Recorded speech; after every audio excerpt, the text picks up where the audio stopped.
Incarcerating the disabled is shameful. Family Services and Housing Minister Gord Mackintosh recently unveiled his government's disability strategy called Opening Doors, Manitoba's commitment to persons with disabilities.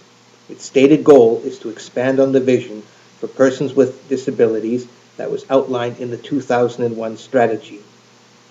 The document was released with much fanfare, but not everyone in the disability community was applauding.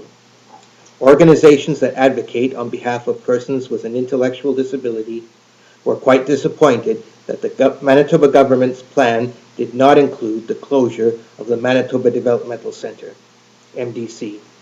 On March 31st, Ontario became the latest province to close all of its institutions for persons with an intellectual disability.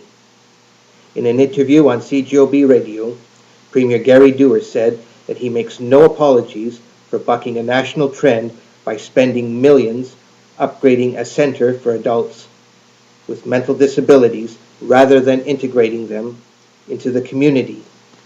Gary Dewar just doesn't get it. Community living is not a trend. People First of Canada, a national organization, has denounced the Manitoba plan to spend $40 million on the upgrade of the Manitoba Developmental Centre located in Portage-la Prairie. People First have called it a backward step in Manitoba's approach towards people with intellectual disabilities. The Opening Doors document is supposed to be about moving forward and incorporating suggestions that were made by the disability community during a number of roundtables on disability hosted by Manitoba's Disability Issues Office. Keeping MDC open was not one of those suggestions. I should know. I was one of those who took part in the discussions. James Conroy is a researcher at the Centre for Outcome Analysis and has conducted numerous studies related to institutional closure. Conroy has concluded that research shows multiple benefits of community placement, and he is not alone in saying that. Conroy says the research literature on community versus institutional living has not been mixed. Research in other nations, Australia, Canada, Denmark, England, France, Ireland, Netherlands, New Zealand, Norway, and Sweden, has revealed remarkably consistent findings associated with institutional closure. Are institutions necessary for some individuals? Some have argued that there is a group of individuals who wouldn't benefit from community placement.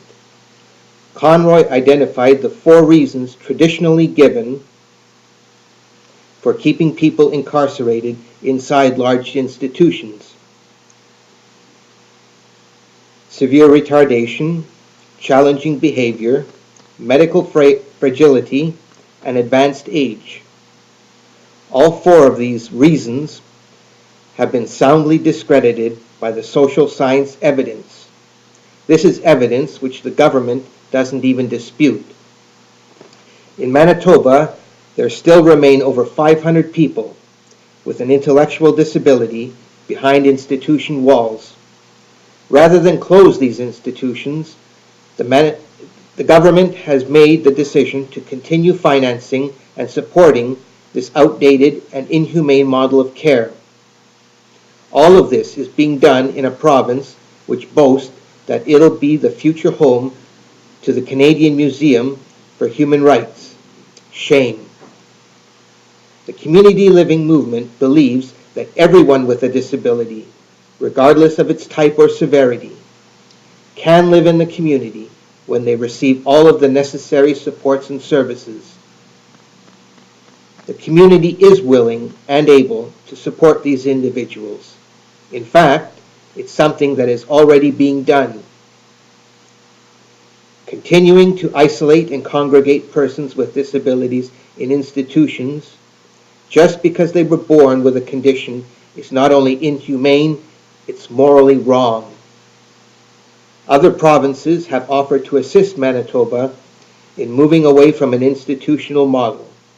Ontario's Minister of Community and Social Services, Madeleine Melieu, has offered to share our experiences with you and the best practices we have learned.